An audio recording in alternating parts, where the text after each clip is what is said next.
Devim prasanam pranatarti hantrim yogendra pujam jugadharma patrim tam sharadam bhakti vijnana datrim daya swarupam pranamami nityam om shantihi shantihi shantihi.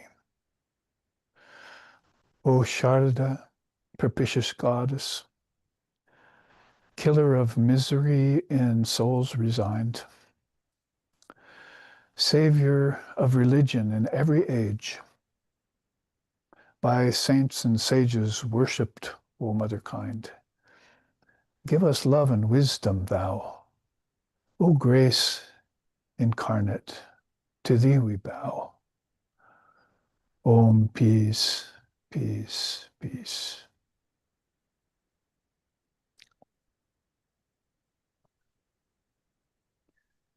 Om Jayanti Mangalakali, Bhadrakali Kapalini, Durga Kshama Shivedatri, Swaha Swada Namostute. Jaya Narayani Namostute. Jaya Narayani Namostute. Jaya Narayani Namostute.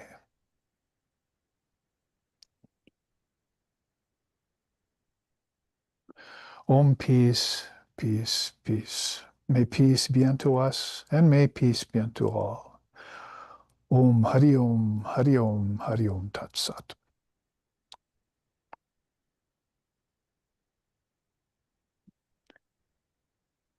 So breaking the silence here at our Kedarnath Ashram in Waimea, Hawaii on the Big Island, out in the middle of the Pacific Ocean, in the peaceful zone of the world, straight across from the Middle Eastern hemisphere, if you draw a line through the middle of the world to this peaceful place where we're so fortunate to live and be celebrating the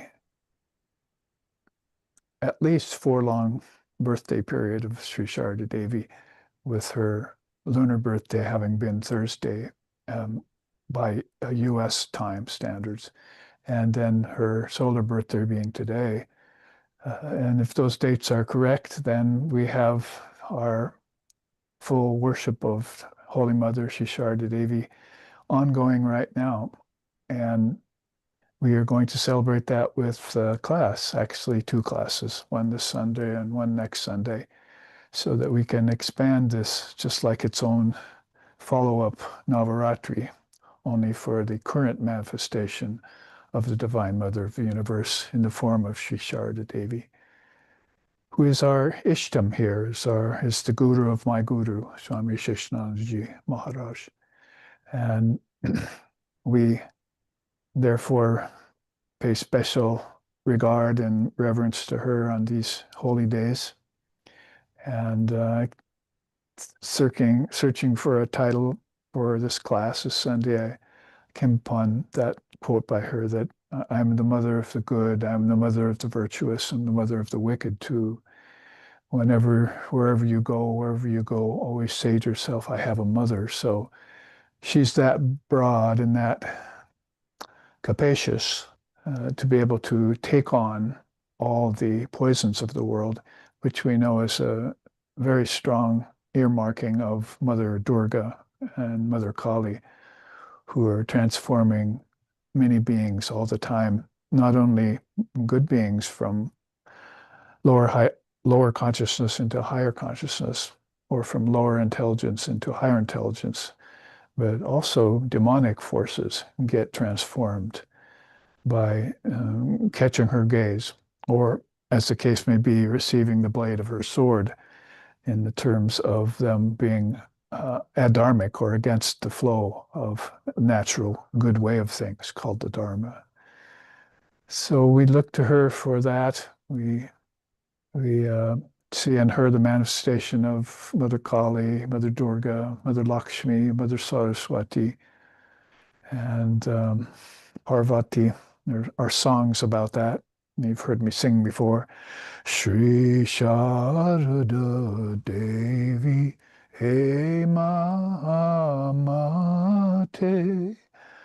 and so forth, when I'm in better voice, comes out to mean that the Divine Mother of the Universe, in the form of Sri Sharada Devi, is the Maha Amata, is the great mother of all beings. So the title I chose then for that was I am the mother of all.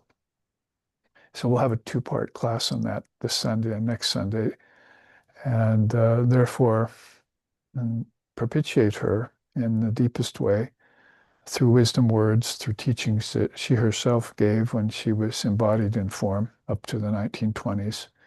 She was born quite a bit later than her divine husband, Sri Ramakrishna Paramahamsa, whom she saw when she was just a little girl for the first time. He was well into his 20s.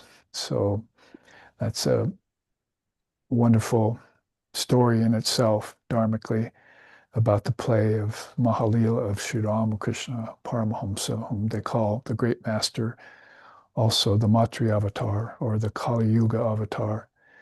And millions of people are finding that out, have found that out. In fact, that's one of the special facets of Holy Mother. As if you look far and wide in all of history, earth history, world history, you'll never find a woman with so many men under her auspice. She had sannyasin family of sons. She had sannyasini daughters. She had many, many householders. She had Western and Eastern devotees from all nations, and they all called her mother, and they all came under her auspice. And Sri Ramakrishna said that he had brought her here for that express purpose. So there's hard to find a woman of power like that. Of course, that power is very subtle in her case because she's extremely humble. That same stotram that I just chanted from, the Sharda Ashtakam, it's called, to open up the class, has another verse that cites Patavritti Nityam Sharda Jnana Daike. So basically it's Patavritti Nityam. She's Sharda Jnana. She's the mother of wisdom in modest veil, that translates, as was written by one of her direct sannyasin disciples called Swami Abhedananda. She had many of those young men who were looking to her as the great mother of the universe, like Swami Niranjananda, whose birthday we celebrated not too long ago, was the first to proclaim her as the Divine Mother of the universe to the whole Sangha. And people were thinking of her as the wife of their guru and a very supreme but humble soul. But all of a sudden, somebody caught a glimpse of who she is. And Sri Ramakrishna later was to say, she's like a village cat that rolls in ashes to conceal its true color. As maybe it's yellow and the other cats don't like it. They're going to pick a fight with it or so, whatever. And so it rolls in ashes, so it conceals its true colors. And so seeing that in village life, Sri Ramakrishna expressed that about her hiding her divinity for so long. But finally, people came out to notice it, the sannyasins first, of course, because they were serving her when they were young, like the author of this song I was just quoting from and singing. And so she had children of all kinds like that at a very young age. She was the Jagat Janani. She was the mother of the world. She's also the Sangha Janani, the mother of the Ramakrishna Order Sangha, which is over 5 million souls strong now and gaining all the time. And this is even after the passing of the great master. So she is a very profound and unique figure in that way. You can't find another like her. I remember Mahatma Gandhi quoting that or Einstein was it quoting that maybe Mahatma Gandhi was the greatest figure of the particular period. My Guru Swami Shishyananda heard that and of course didn't make any argumentation with it, but said, but I know the greatest woman of this period, and that was Sri Sharda Devi, my Divine Mother and my initiatory guru. She initiated him into spiritual life when he was young. And he lived all the way into his late 90s and passed the mantra that she gave to him, to us here at SRV Associations. And that's been a lot of the power that's been able to do what we've been able to do in terms of passing the Dharma of India along and the wisdom of non-duality along to other people, which we still try to do in a world that's fast declining because of the advent of the Kali Yuga. That is, as yugas pass, yuge cha dharmasha, the Dharma begins to decline, Krishna says in the Gita. And he's saying that well before the Kali Yuga started.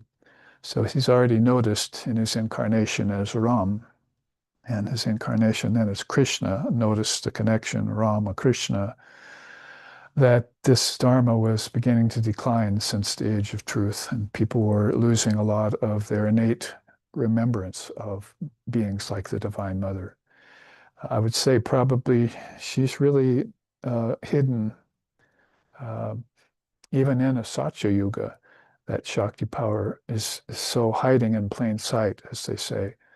So very hard to bring her out and have direct audience with her. There are songs in India about that. Yogis spend years and years in dark mountain caves with their eyes closed, focused in their heart chakra, just to try and get a little glimpse of her.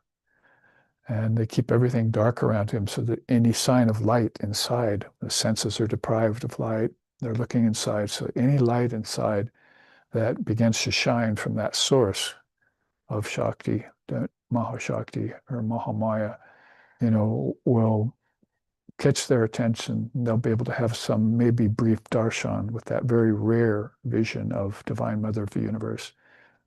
Other gods, goddesses, not that difficult to gain darshan with, they say, compared to that, particularly that aspect of Divine Mother. Even the gods very rarely see Sri Durga come on the battlefield. It's only the most difficult of times when she will make her appearance.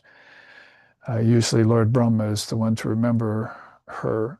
Oh, we're having a problem with these negative forces. Let's meditate on the Divine Mother and the scriptures. That happens quite a bit because she gave him the bijam in the beginning of a cosmic cycle. So he remembers that being transmitted, the great word Om, and other words like Aim and Hrim that are transformative words. They're words of power, projection. Inside of the projection, they help transform people who are falling from the goal. And that's what we want to talk about today, some of the teachings of the Holy Mother, Sri Sharda Devi, that keep people on this track, this spiritual path. It's a spiritual path declared by others, including Sri Ramakrishna, to be easy for the Kali Yuga. They're letting you know that you can get your liberation fairly easily in this day and age. Your salvation is already a given. They don't even talk about salvation because that's, if you've seen them or you've heard of them, if you've bowed down to a holy person, as I was just reading in Swami Brahmananda's case, he said, you've seen a holy person, then why are you asking questions anymore? So if you've seen a holy person and bowed down to their feet as the disciples of the direct disciples did and the householder disciples too, that should have stopped all questions from forming. I've seen the living God like they did in Sri Ramakrishna Paramahamsa.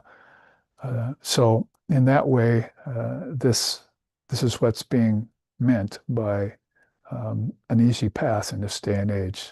Holy Mother said that after Sri Ramakrishna passed, he's a sweet Malaya breeze is now blowing. It turns all trees into sandalwood, she said.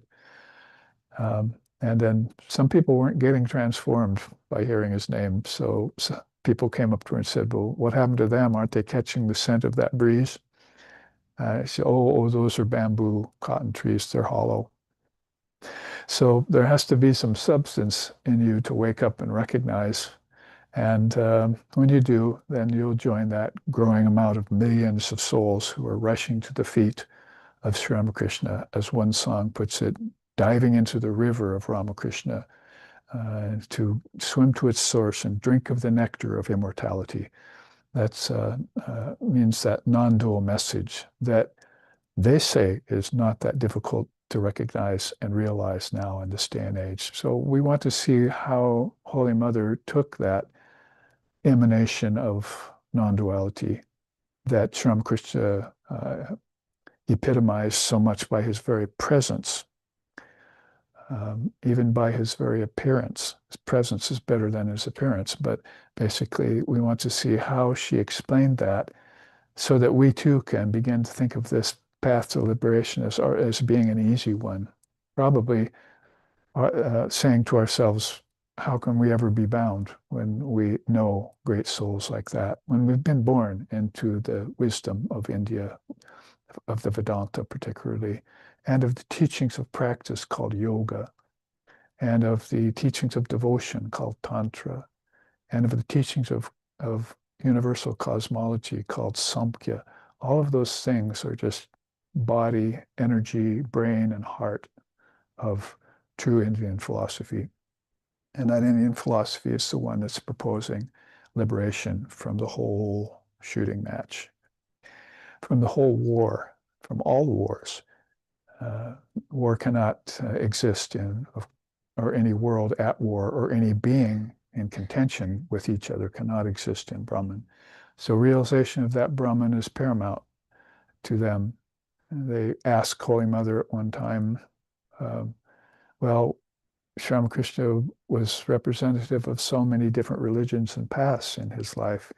He was very universal in his nature and didn't do anything to try and hide that. In fact, brought that out. So it leaves us in a kind of a quandary right now as to what to call ourselves, you see, after he has passed. And the Ramakrishna order hadn't fully formed yet or barely been founded. So Holy Mother just looked at him and said, you're Advaitis. He was an Advaitis. You're an Advaitis too. So that's that non-dual message of truth that can brook no second. It's Brahmadvitiya. It's one without a second. There can be neither to compare to it, to compete with it. And that's the highest wisdom with a capital W, or the highest truth with a capital T. And this is the foundation upon which she lends us all of her beautiful teachings.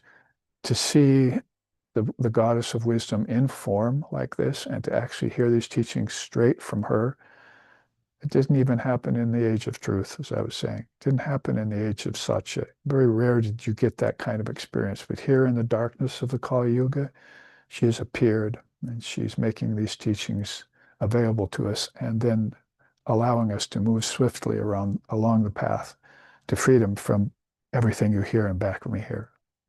If you listen carefully, you can hear the motorcyclists are out on this weekend, you see, having a big, so they'll go by, you'll hear it probably in your computer speakers. Lots of rush of traffic out there, even in a peaceful place like Hawaii here. So all that madness and craziness and restlessness and running around, having experiences of the senses and gathering sustenance or in a greedy, vicious manner quite often, all of that disappears in the peaceful voice of Sri Sharda Devi. And that's what we want to look at here.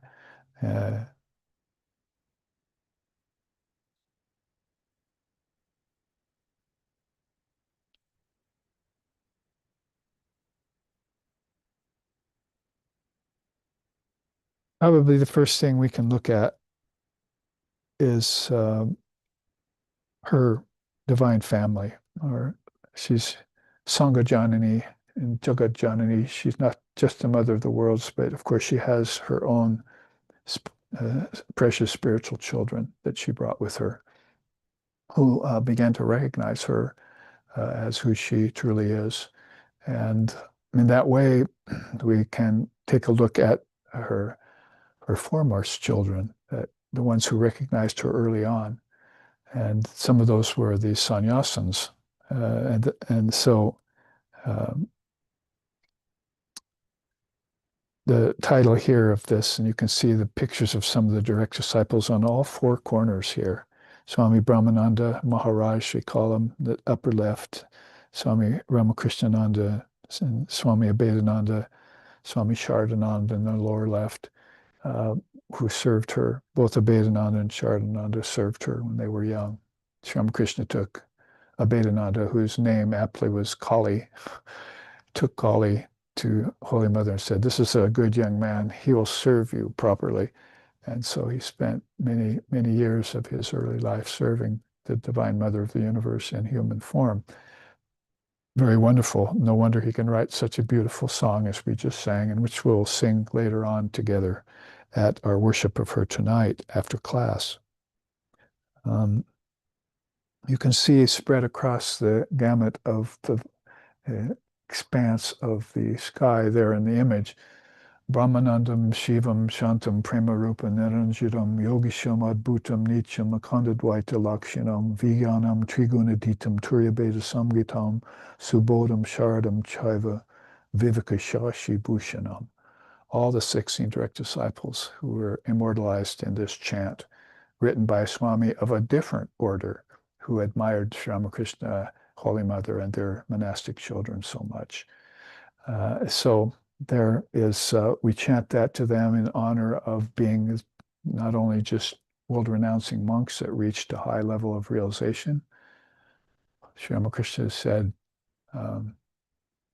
about some of them that they were Ishvara Kotis, that they were divine attendants on God all the time in every lifetime.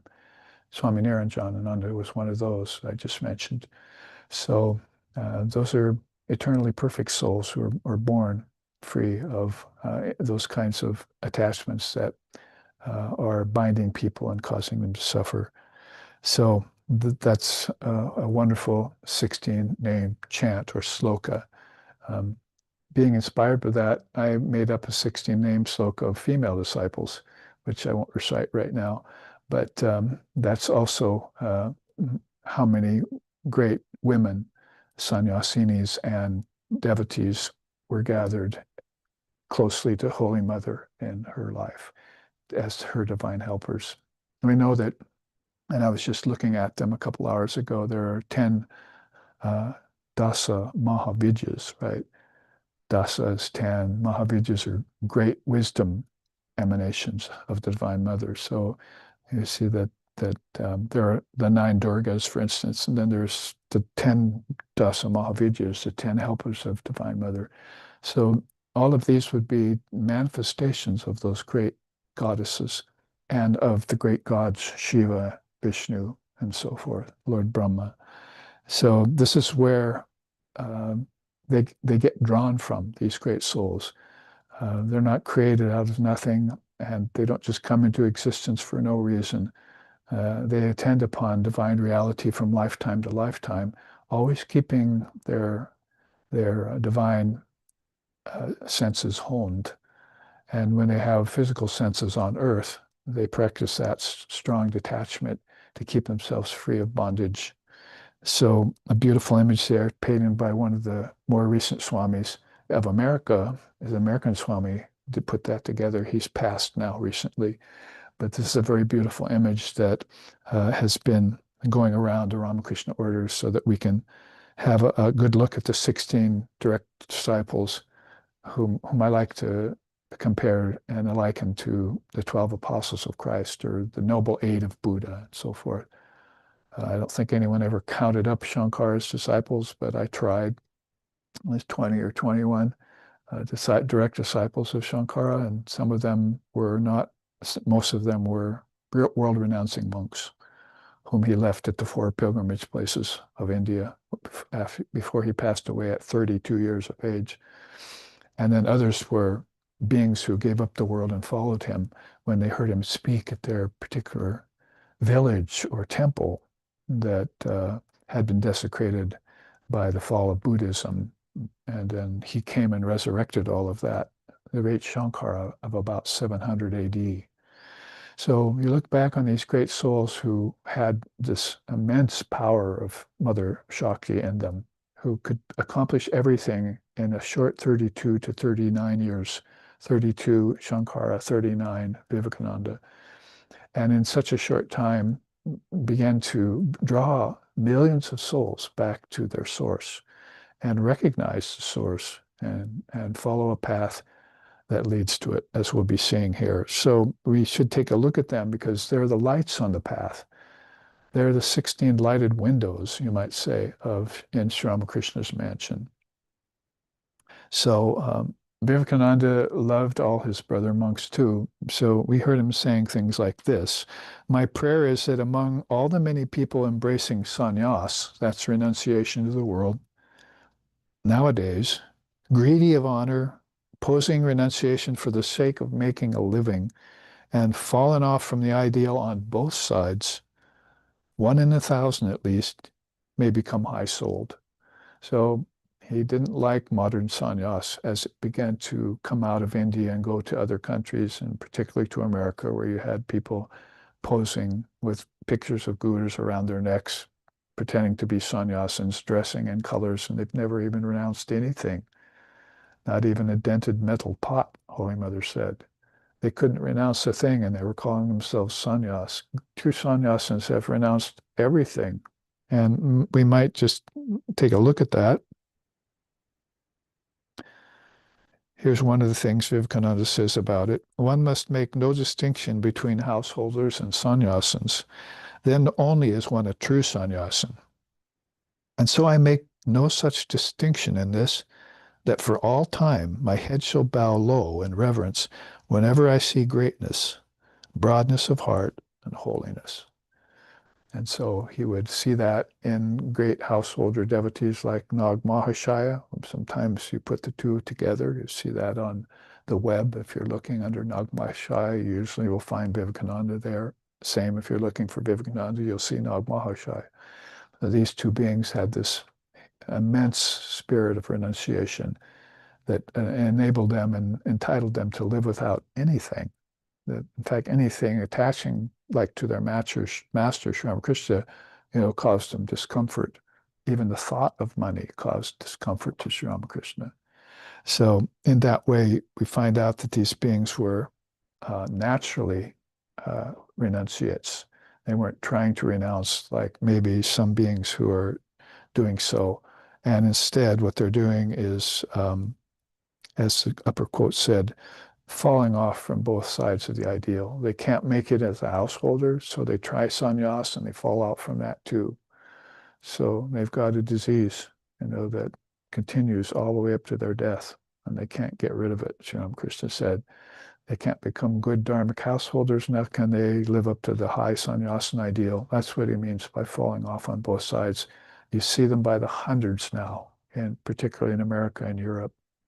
So we want to go back to this, and that's why this chart is a picture of them, recognizing authentic sannyas so that we don't take any wooden nickels, we don't accept any fakes or false sannyasins or sannyasinis, because both males and the females are getting into that show of that. And so if we look back at Holy Mother's family, we see what it's really like, what sannyasin is really supposed to be. And in that way, we inform ourselves right away of one sector of Holy Mother's I am the mother of all family. You see, I am the mother of all. She takes this particular look and of affection and love towards her world-renouncing sons and daughters. She loves them very much because they, of course, will go straight to the goal. The householders might drag their feet a little bit because of difficulties, but doesn't make them any less great, nor does it cause a distinction between them and a sannyasin to beings like Vivekananda or to Holy Mother. She looks equally upon them. What is the song Vivekananda? I could sing it, but the song that Vivekananda wrote called Amba Stotram has one verse in it where he says, um, um, uh,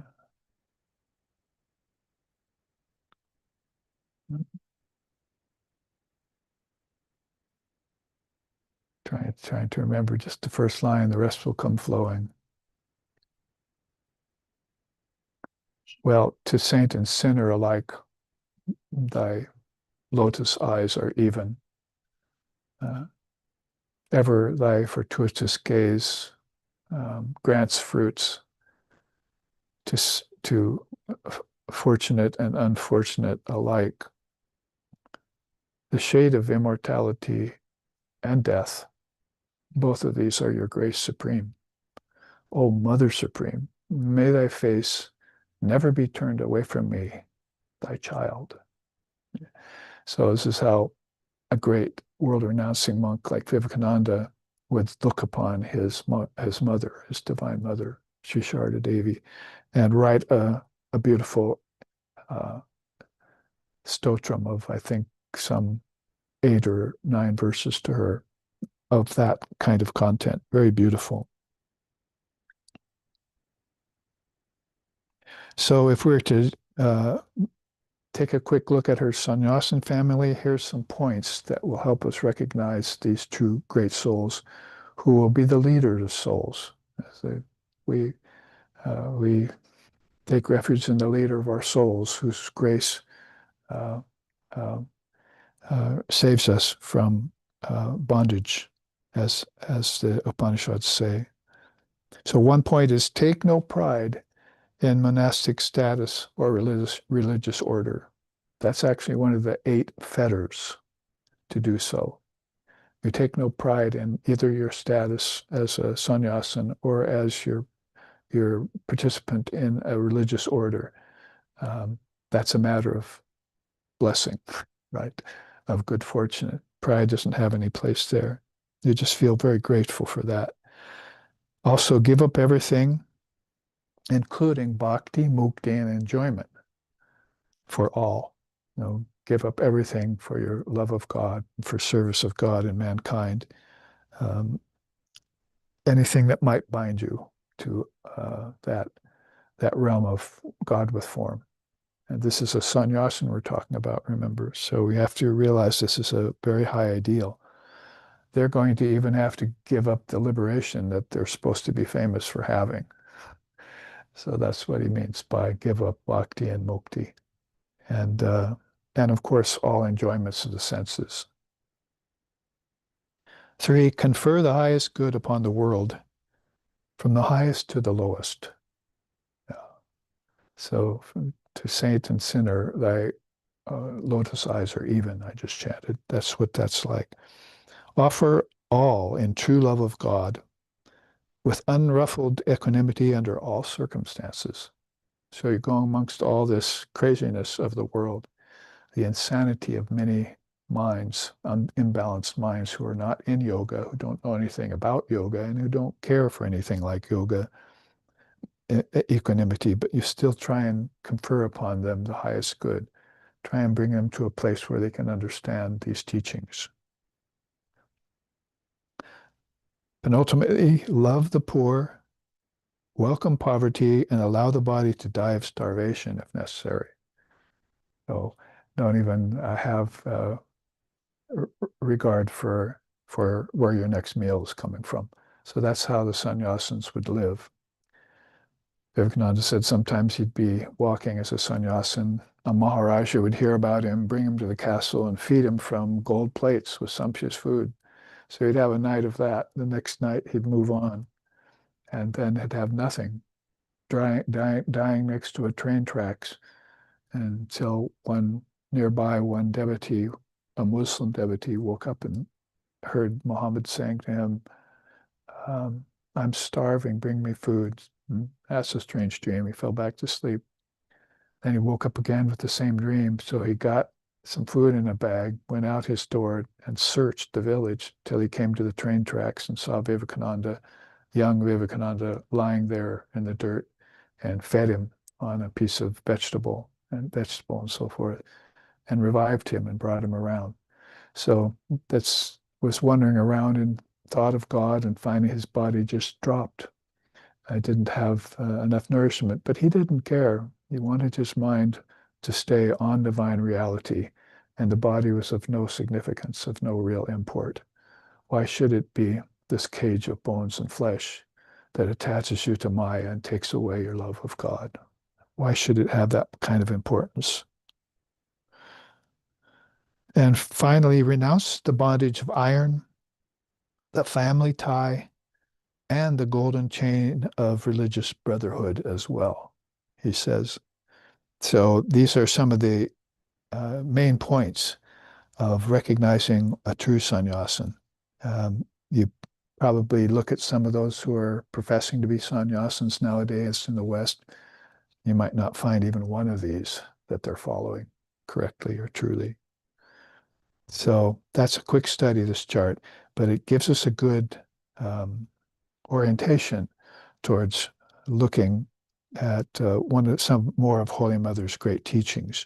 Now, she used to say, if we look at the chart over here on my right now, that there are three main factors to following this path of hers.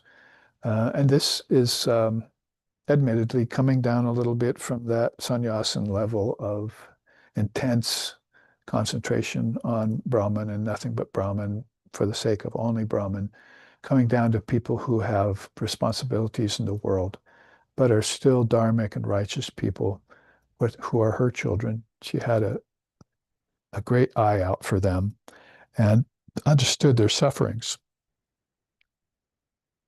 And so she was trying to lead them along a path that was as smooth as possible, because their lives were already had many impediments and problems in them. Rocky path of householder. Those sitting here in this room and those listening probably know what I mean and have had those kinds of difficult experiences in life, in the world. But that's why we take refuge in these teachings, is she can remind us that it's the path that we're following that's different than those that are walking the path of the world. That is, spirituality is much different than what Sri Ramakrishna called worldliness, kamini kanchana, gold, lust and gold. There are people running after those all the time, but the devotees of the Lord are not doing that. They're doing their work responsibly and dharmically with the Lord in mind. Yesterday we had satsang here in Hawaii at 8 in the morning, and then we had the God blog session at 10 in the morning, each for an hour long. And one of the main topics that was coming up was how to do work in the world and keep Brahman in mind, and how difficult that is. So Brahman will always slip behind when you have to focus on physical objects and actions. And so that's why she brings up karma as the number one of these threefold factors that will help you to gain enlightenment as a householder when you're walking this path. A quote about that, she says, "Human being, today it is, tomorrow it is not. No one will accompany a person after death. Only action, good and bad, will follow, even after death." So this is a mention of the three kinds of karmas. Do you know what they are? Basically, they're past, present, and future, if you want to put it simply. Or they're called um, uh, agami and prarabdha and so forth. So basically, we've got three kinds of karma that are coming to people. One kind is coming from actions done in a previous lifetime, which automatically proves that you lived before. Also proves that you never died. You just thought you did. Karma is a very beautiful teaching like that. It will prove so many things that people are asking questions about. But if you bowed at the feet of a holy person, you don't need to have those questions. You just need to believe what you saw manifested before you in a great soul like that. So that past karma then is, people are wearing it right now on their features. That's why Sri Ramakrishna could look at a person and say, "I see your karma." So he could see their karma by the slope of their forehead, by the size of their nose, the shape of their chin, their breast, and other features. She could look at them and look right through to their past lifetime because they were wearing their past lifetimes activities that hadn't necessarily been all negative, but had also been positive. They were wearing those on their features, so he could look at their features and see their past karma. And therefore, he could see how they brought it into this life. Sanchita turns into a prarabdha.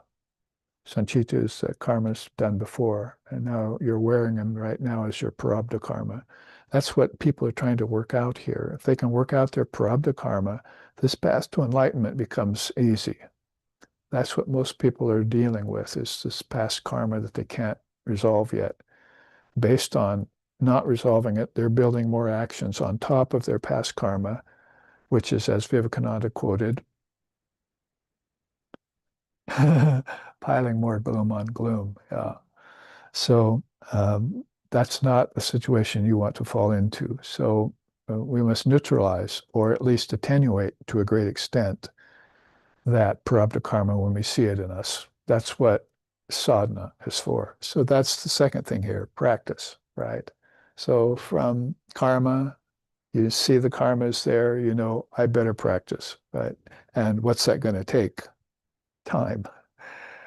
This is not the case so much with the sannyasins, why I started out with this. They're coming to you pretty much bright and shiny, karma-wise. That is, these sannyasins. Their brother monks, I mean, the young monks that came later, they were complaining of karmas. But they had seen the truth and come to Vivekananda and Maharaj, Brahmananda, and others. Like my teacher came to Swami Sharadananda and saw him and immediately took sannyas and became a monk of the order, and that was it for their karma. Now you've seen Sri Ramakrishna, you've taken refuge with him, you have no worries anymore with the world. Now just help others get to the goal. That's how Holy Mother herself put that. She saw them get free in a thrice just by accepting Sri Ramakrishna as their Ishtam and seeing a great soul as a direct disciple, one of these 16. She saw that. She said, oh, well, please don't leave yet. Let's see, your path was really easy, wasn't it? Liberation for you was a shoo-in, but don't leave yet. As you go back to Sri Ramakrishna or merge back into Brahman, that is, go to the land of Ishvara or go back to the land of formless light, once you turn and help others along your way, she said. So this is the Great Mother in all her compassion. Others could see the light and just go running towards it. As Swami Brahmanishananda told that in satsang yesterday. We were talking about that. If you come out of the net of Maya, your mind will run towards God. It's just, it's like a moth all of a sudden coming into the region of a bonfire. Is it going to stop? It's going to fly straight into it. So this is a quick summation of this chart. 1, 2, 3. These are the 3 factors, main factors of her path to enlightenment. But let's take them apart. In fact, there's one more quote up here. Well, we'll have that quote when we take up practice, which is called sadhana, by the way. Karma is first, and we read the quote about that. We know that it will follow us after death if we don't expunge it, or at least neutralize it, or at the very least attenuate it. Those are different levels of how you deal with karma. You can just completely dissolve it. You can even it out so that it's not a factor anymore and you're just living the last karma of your life. Oh, I have a few desires left, see, and I'm gonna get rid of those as I fulfill myself in the Dharma. Or you can just attenuate it a little bit along the way. As it comes up, you can turn the pot, you see. Say, oh, let's put that behind me. Get thee behind me, as Jesus said. It's not going to get in the way of my spiritual path. The more time I spend with Brahman, the less time I spend with this old karma, the better. And that's a way of slowly neutralizing your karma. So there's 3 different levels. There's 3 different karmas. They have 3 different colors, and they have 3 different levels they operate on. These teachings go back to Sri Ramchandra and Sri Krishna after him. who are the same person as Sri Ramakrishna is. So here we have it coming back in Sri Ramakrishna's divine consort, Sri Sharda. So let's look at karma. For that, how to dissolve it. Down to the bottom of the chart. Nobody's probably going to get rid of karma unless they awaken to the insidious presence of Maya. So it's like you're trying to get out of reactions and results of your actions without knowing that the very nature of the mind is to act and react, and the body's going to follow suit. So if people are thinking they're the body, then they're going to react to the body's pains. This is how Father of Yoga puts it. Patanjali is his name, father of Raja Yoga. And so he said that people, by doing actions over and over again, they get suffering and pleasure back. And that suffering and pleasure then becomes two of the kleshas, right? Joy and sorrow, however you want to put it. These two become planted in them. What's that mean? It means they believe that they're true. They believe that's the way to proceed. They believe that getting pleasure is going to overcome suffering, and they believe that suffering will not last. But she says it's going to follow you, going to follow you after death. So you can put it off, like, say, some rich politician could just do all sorts of acts with that money they have. But it's, maybe through their whole life, most of their life, they can just use money to deny the fact that karma is being accrued. But by the time death comes looking, then nobody can take their money with them. Doesn't matter who they are. And that's only the worst part of it. The rest of it is that money and its uses created some karmas. One of the worst kinds of karmas is mixed. So done some good actions, did some bad actions, couldn't distinguish between the two in time. Now I've got a whole palette of mixed colors in my mind, and I'm taking that with me after death. And so that's what she's referring to. Good and bad karmas turn into a kind of admixture in the mind. And without any discrimination, that's a dangerous thing. It's not like a person says, I see where that good karma came from. I did a good act. And it's, oh, I see where my bad karma I did a bad act. They don't have that distinguishing factor in them. They don't have that discrimination called viveka that the true sannyasins have in spades. So we have to awaken to the insidious presence of Maya, which is name, form, time, space, and causation. Causation is the karma part of that.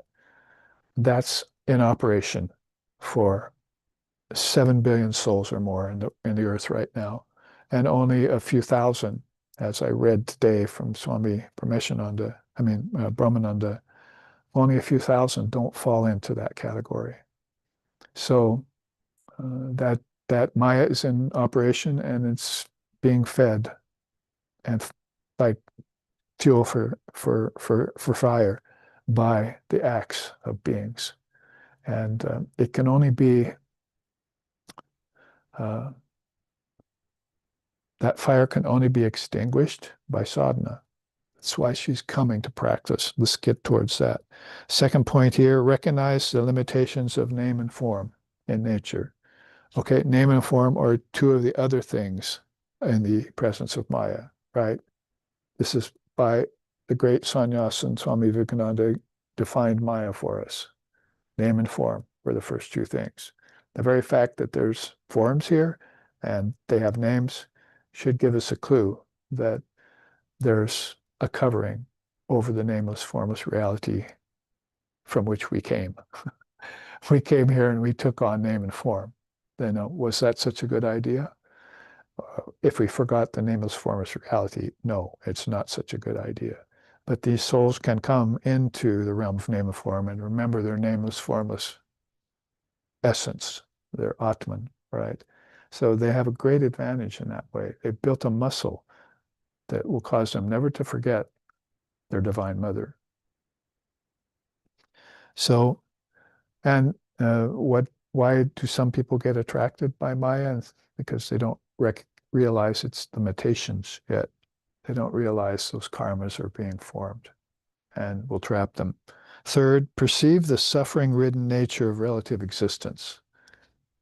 I point you and commend you to the Lord Buddha and his eightfold path, his Four Noble Truths and his eightfold path. There is suffering right off the bat. It's the first thing he says. He didn't come forward and say, there's pleasure, because that's a great trap. But suffering can awaken you quickly because you don't want any more of it. And if you tie it to pleasure, pain, that's two of those kleshas the father of yoga mentioned right away, right? And they're so those teachings are built into the Eightfold Path. They're built into the Eight-Limbed Yoga, right? I've made a chart that none of you have seen yet that puts the Eightfold Path across the board from the 8 limbs of yoga. So that's Buddha and Patanjali side by side. So those two paths are agreeing on that. And they show us very much the presence of suffering being at the root of this. Therefore, the wise person, what do? Subdue sense life by noting the dangers of pleasure and enjoyment. They draw back from engaging, especially from indulging too much. And they renounce, like sannyasins. That was one of the things over here that Holy Mother said. Engage in that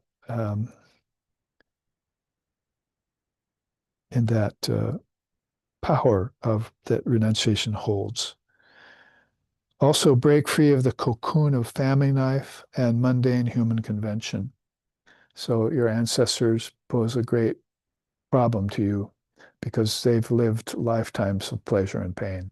And they didn't waken up to the fact. And then you had them as parents. They had you as children, and vice versa, on and on through the yugas. And nobody ever came into their fold and said, waken up, there's suffering here. This is all suffering. Even pleasure is a kind of suffering because it turns into suffering. Good and bad are chains that hold, one of iron, one of gold, as is said. And Vivekananda has many kinds of teachings like that to give us. Krishna in the Gita speaks in the same way. What's good in the beginning turns negative later. What's apparently negative in the beginning turns good later. So this is the kind of way to guide yourself amongst the dvandva mohena, the contrasting pairs of opposites that are kleshas, or in Buddhism, kileshas. Again, the same thing. So break free of the cocoon of family life and then go back and save your family. That's what Buddha did, tried to do. So you can't save them inside of bondage. So let's go back, awaken to the insidious presence of Maya. How can you save your parents from Maya if you yourself are caught in Maya? It doesn't make sense. So free yourself first. And so it applies here in number 5. Break free of the cocoon of family after you've freed yourself from Maya, because you don't want them to suffer. If people hear this, well, family's everything. You're insulting my family. I want to keep my family. No, you don't. Not if they're suffering. Do you want your family to suffer? Well, no. Well, they are suffering. Pleasures are kind of suffering. And they've been suffering for lifetimes. Oh, really? Yes, we have to wake up to the insidious presence of Maya and free them. Some of our parents are already gone. We didn't get a chance to free them. I got to give my mother the mantra that I got from my guru before she passed, but not my father. So waking up, that's what you have to do. And it's based on a certain sequence of things that you need to recognize that Holy Mother's trying to teach you. It's an easy path, but if you don't do these, how can I teach you? Are you hollow like a bamboo? Are you a cotton tree? Or about a mango tree? Or the great Norfolk out here that they wrap with Christmas lights behind me. I see it go on every night. About midnight, they'll turn it off to save electricity. So they've got a beautiful Christmas tree. We don't have to go buy one. We just look out our window and Om Namah Christaya, say a Christ mantra and celebrate Christmas. Scrutinize the link to one's ancestors and break the chain of rebirth with them. That's a sannyasin. That's what they did. They had to all leave their mothers, their fathers, their brothers, their sisters. And they kept very little contact with them except on the level of impersonality. I've met some of the modern swamis of the Ramakrishna order. They have a little connection occasionally. They'll maybe see their sister once in a while, or they'll go and visit their mother at a hospital or something, but it's all very come to me. I'm not coming to you anymore. If I come to you, you'll suck me back into the Maya I've been in. But I've reached sannyas. I've seen a great soul. I've wakened up. And now I know the goal of human existence is to be liberation from all things binding. Come to me. I can't come to you anymore.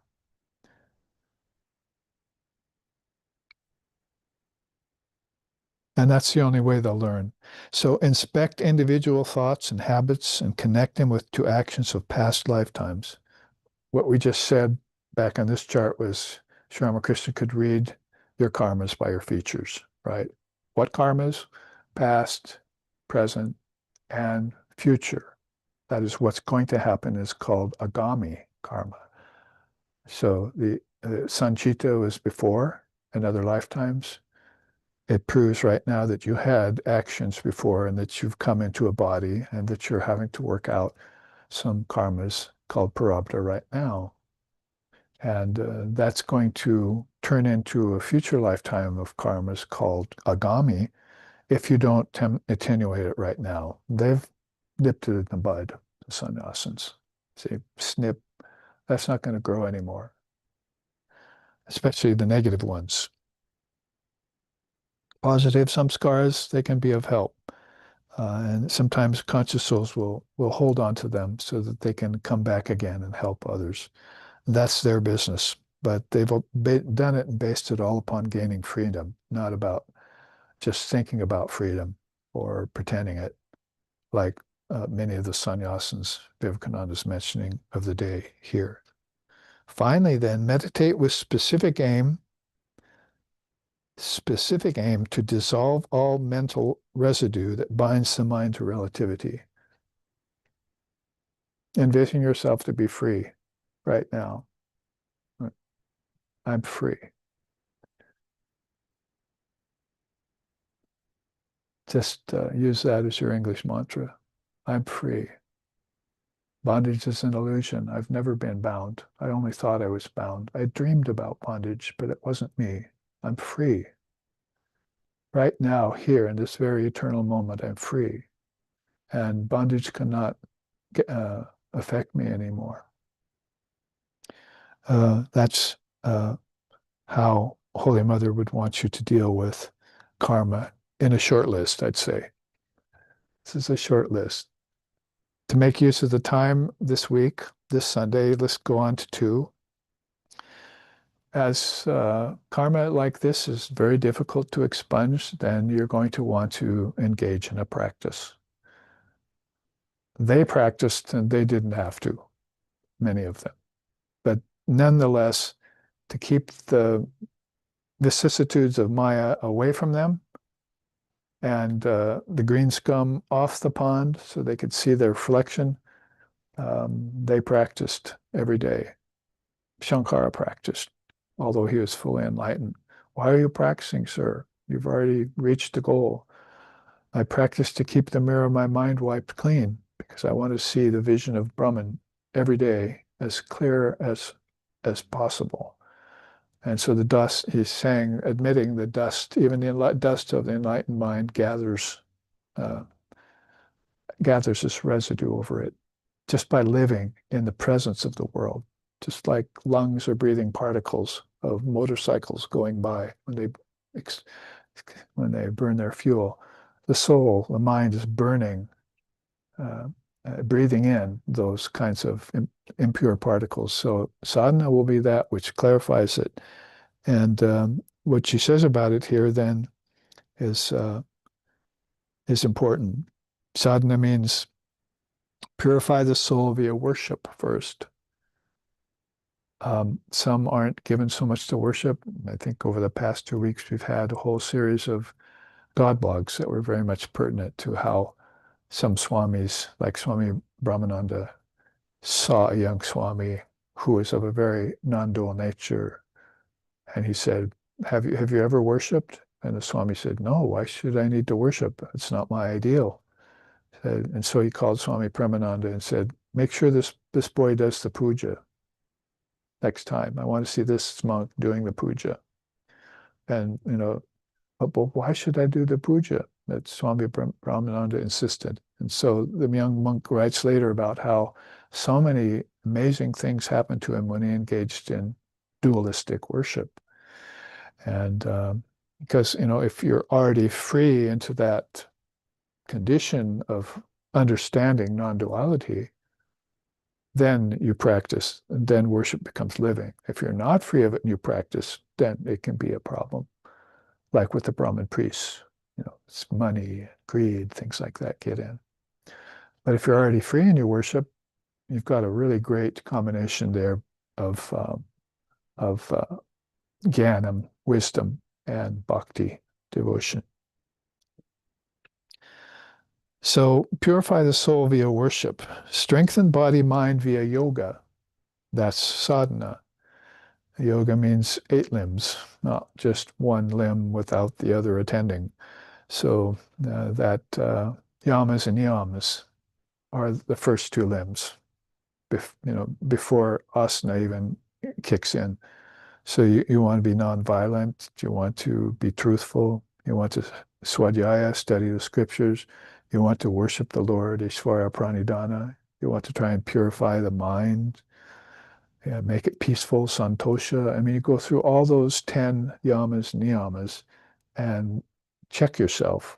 It's like better than the morality of dualistic religion, of fundamentalist religion. Thou shalt not kill. This means I cannot kill because nothing was ever born.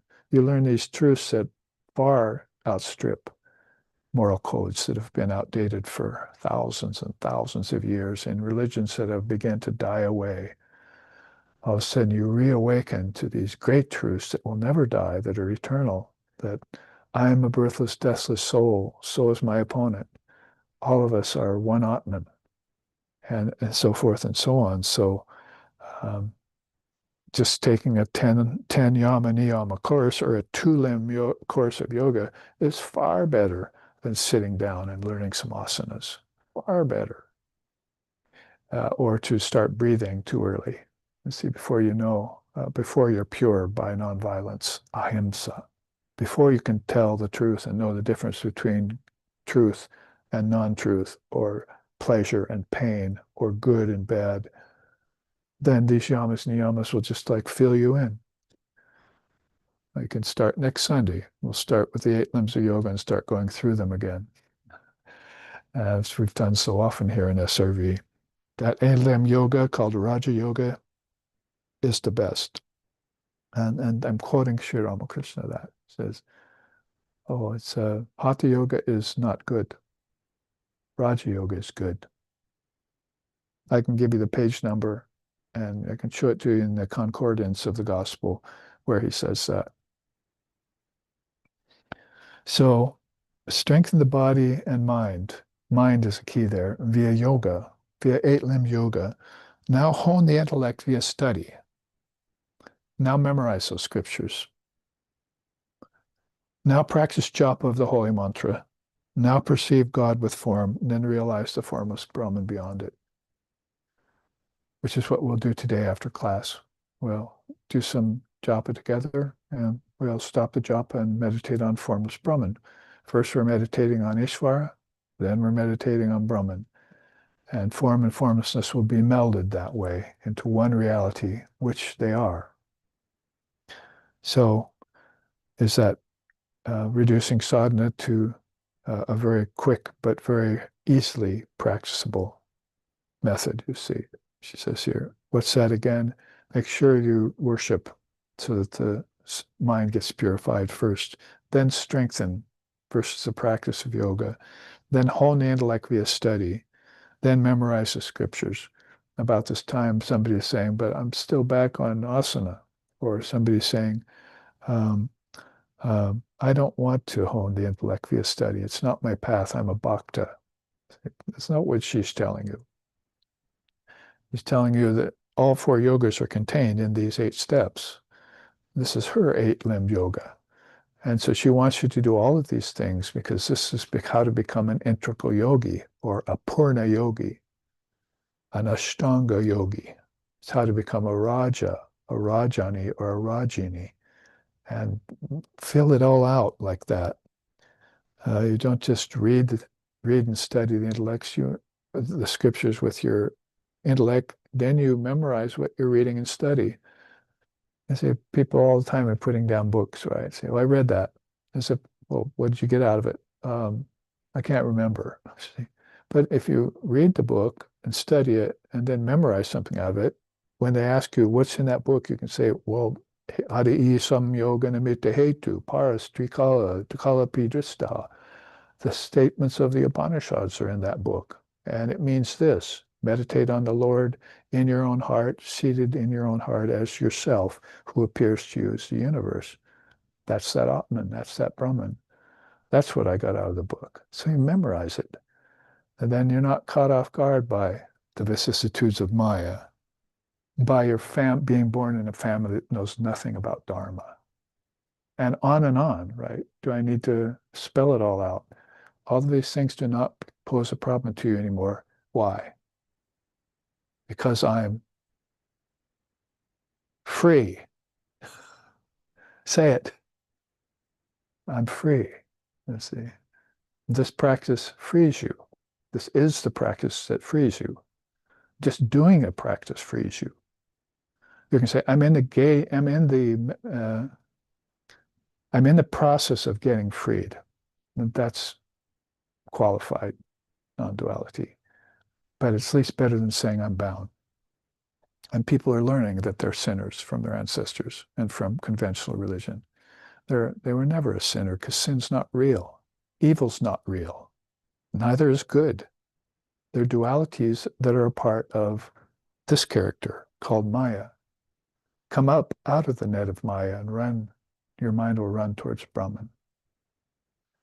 And then what are you? Free. And when do you stop being free? When you forget that you're free. That's all. So remind yourself, I'm free. Pick your best sloka in any great Upanishad, memorize it. I've got one for you, Babaji. Here it is, Brahmarpanam Brahmavir. Oh, you memorized the food blessing. Very good. That says everything right there. Everything's Brahman, even your food. So I'm just bringing out and re-emphasizing the first 4 of these things, you see.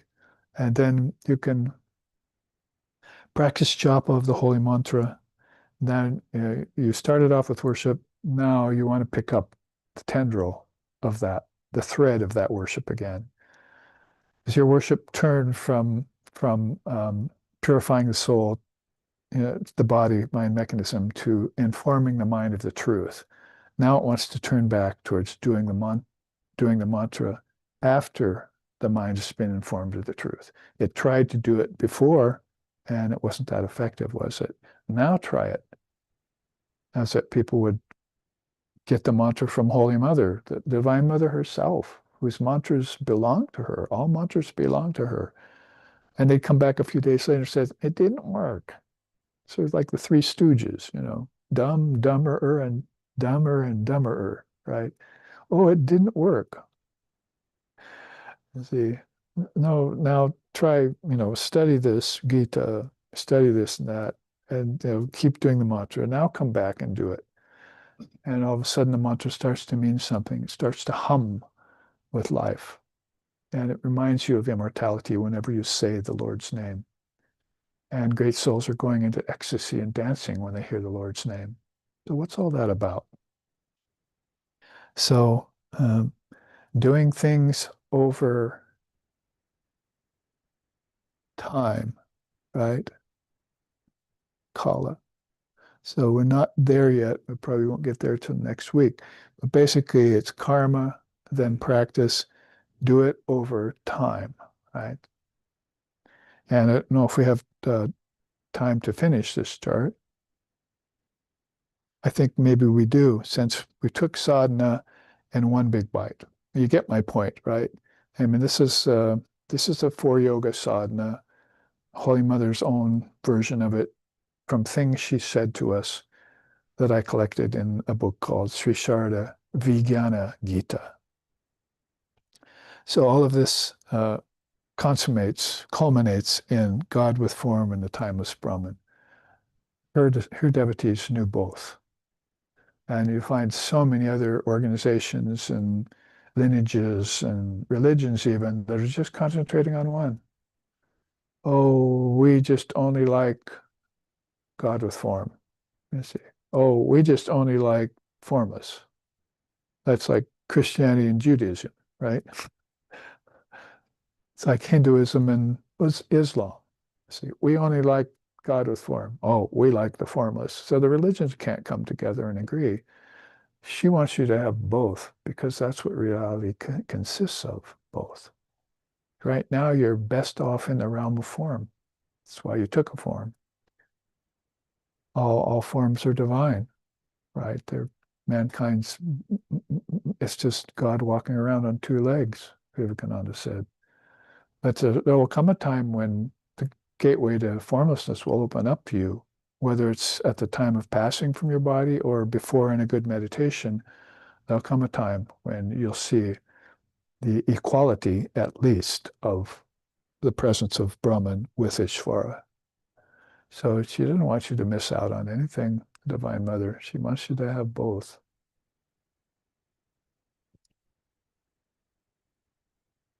Let's take the last 15 or so minutes of this and see what time does to karma and practice, right?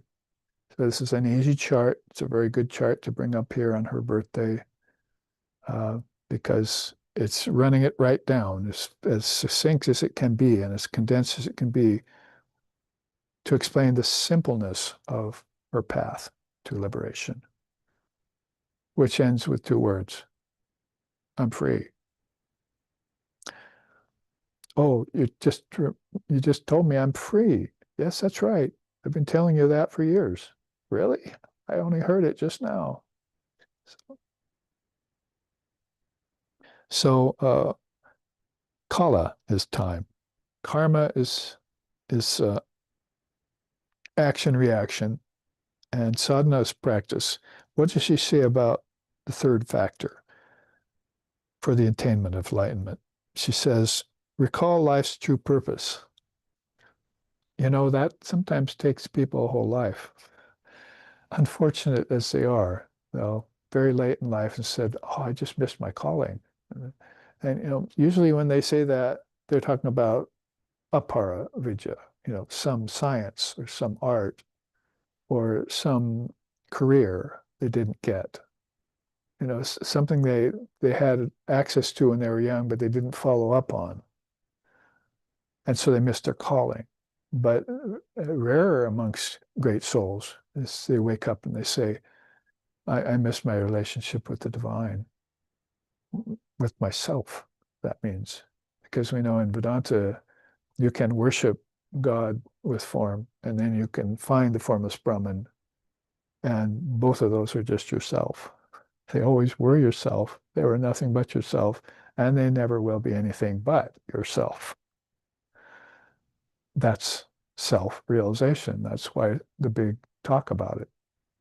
And why even gurus and acharyas and great seers and sages are bringing it out as the main attainment of enlightenment. That is enlightenment, self-realization.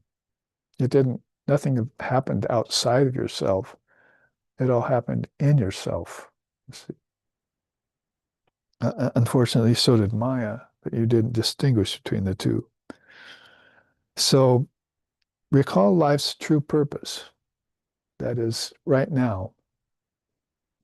And all of that will put everything you just read in under karma and practice into perfect orientation. That's called right orientation in the Eightfold Path of the Buddha. Like samyag drishta, it's right sight, it's correct seeing. You know, when I realized my true purpose was to be realize God in this lifetime, right? Uh, Sri Ramakrishna couldn't help giving out that secret early on. The true purpose of your life is to realize God in this lifetime. I mean, he would just say it to people. And they were doing all sorts of other things in Calcutta at that time.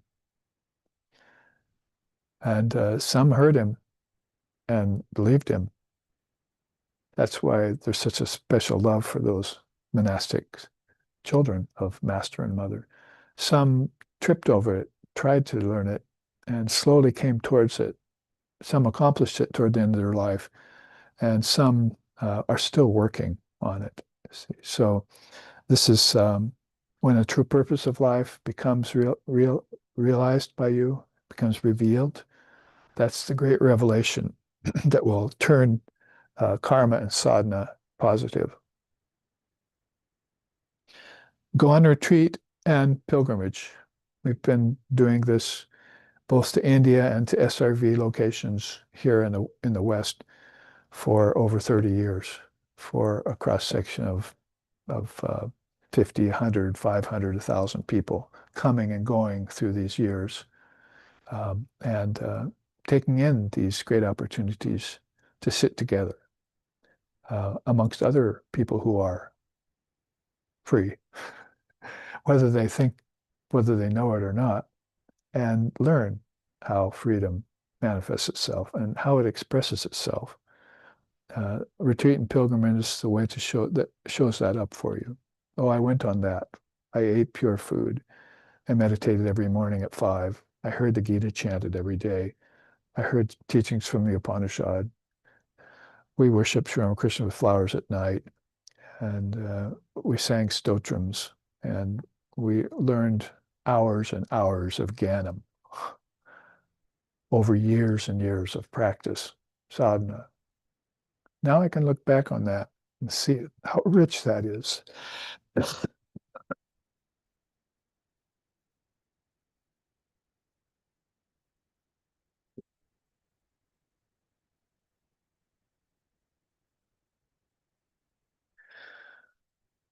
Recall life's purpose, go on retreat, pilgrimage, and as you do, seek out a spiritual path. Unfortunately, karma keeps people from doing that. They seek out a worldly path, or they remain only with an earthly path. Sometimes they'll remain just in a conventional religious path and never know the philosophy to live by. And they'll live just with their ancestors doing all that. So this pulls together everything we've been saying. When you seek a spiritual path, you'll know because other people object to it. They heartily object that you part in company with them, because a spiritual path will have you do just that. And you will go off on your own. It's like hiking with a bunch of friends through a woods and you see a path they don't, you take off for it. Where are you going?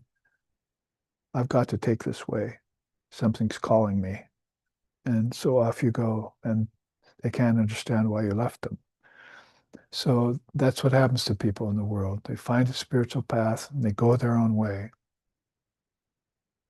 Hopefully, ancestors will understand and you can bring them too. But that's of no never mind right away. They have to recognize their path. They have to recall their life's true purpose, which obviously, if they're suffering, they haven't yet. And if they're happy and with pleasure, they haven't yet. There are definite earmarks to the path that show you what is and what isn't. When you seek out a spiritual path, it doesn't necessarily happen in this order, but quite often you'll want to look for an adept guru of that path who can guide you along it. An acharya, a knower of wisdom, uh, one who realized the mantra given to him by his guru over lifetimes of practice from a lineage of authentic sannyasins, for instance. Can't go wrong there. I was reading about Swami Sat Prakashananda, one of Swami Brahmananda's students, whom I met in St. Louis a long time ago before he passed, and how he said that that happened to him is that he he met Swami Brahmananda and immediately recognized his path and recognized him as his guru. And that was it. He was renounced the world and was gone on his way. 70, 80 years later, I meet him. So, this is happening to people. They're having this authentic uh, meeting with illumined souls in their lives. They just have to long a little bit for it, if you want to quote Sri Ramakrishna. Just long for that to happen to you. A guru will want you to select an ishtam and called a chosen ideal, like Ishvara, or in Divine Mother's case, Ishvari. So when I went to my guru, Swami Sheshanandaji Maharaj, who's who do you love? Who's your ideal? I said, Divine Mother. And he immediately gave me Mother Mantra and also gave me Father Mantra, but immediately gave me what I wanted with Divine Mother. So, you know, I was ready with the answer of who I loved. That doesn't happen a lot to people. Um, have to find it out by degrees. Sometimes it takes a long time. But that's what initiation is. It's called mantra diksha. And that's really what you're talking about when you're talking about life's true purpose. I say because uh, the young man who was Swami Sat Prakashananda hadn't taken initiation until he met Swami Brahmananda. So he just hadn't had a mantra yet. But he said, my family had been associated with the young Ramakrishna order all my life before I was born. So there's the key. His family, his father, his mother, were not the ancestors we're talking about here. They had been born during the formation of the Ramakrishna order there in Bengal and had met some of these great souls that were Sri Ramakrishna's direct disciples. So it wasn't long before their son heard about that, found his way there, became this great Swami. Do you ever read the book? What's it called? Spiritual Meditation and Spiritual Life. That's the Swami I'm talking about. Swami Sat Prakashananda. So he wrote that. It's a soup to nuts kind of book. Oh, that's Swami Yatishwarananda. Oh, right. Yeah. Swami Sat Prakashananda. I was looking at some of his books today, though, in the library.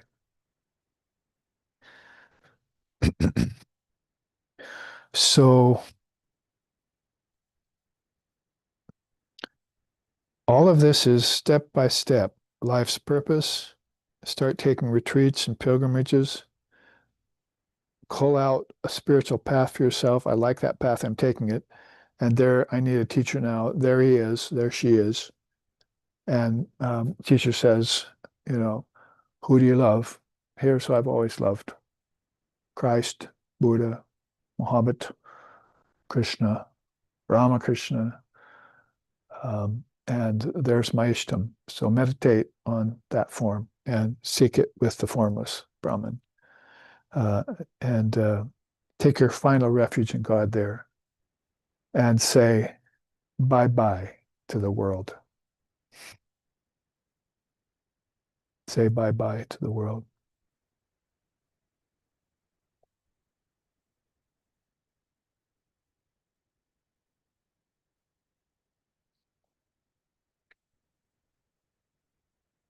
I'm gone and gone forever, Buddha said to the world. have no hope for me, for the world, forevermore. I'm gone and gone forever. That's how he said goodbye to the world. And he was a rich man, and he gave up everything. He was a rich son of King Sakya, Sakya clan. And he walked away from it all. You know.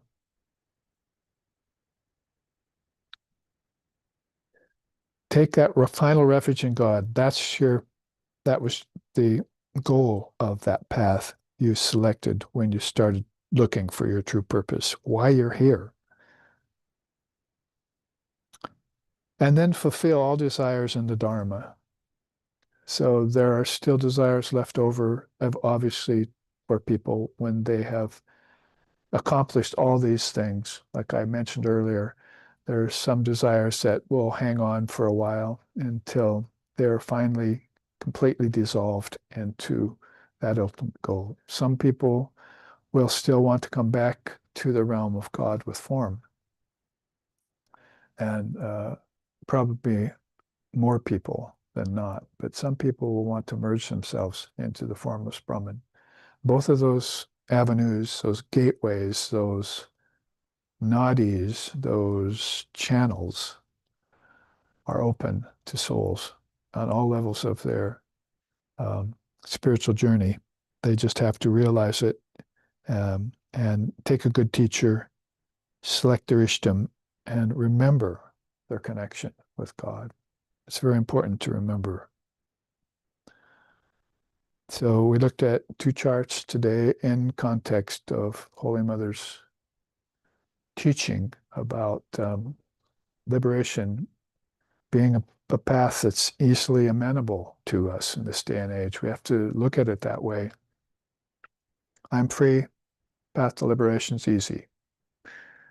Who told you that?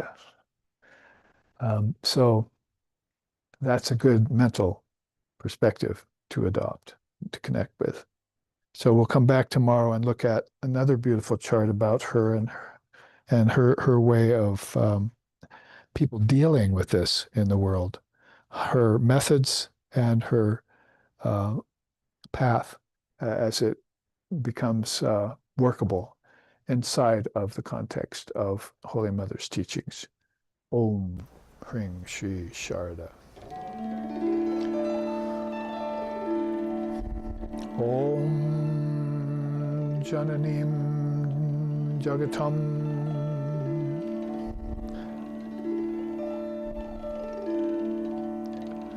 Jananim Jagatam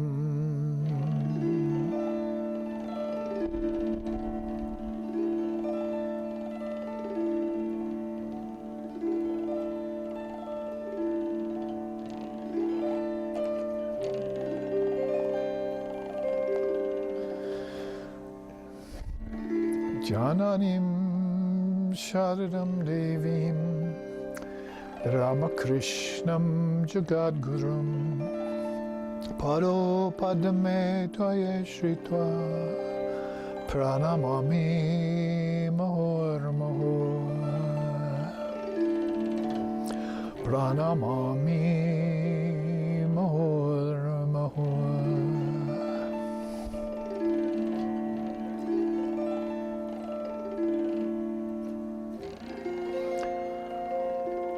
O Sharada, Goddess Divine, Ramakrishna, teacher of all, in bosom holding that lotus feet, salutations to both ever be of mine.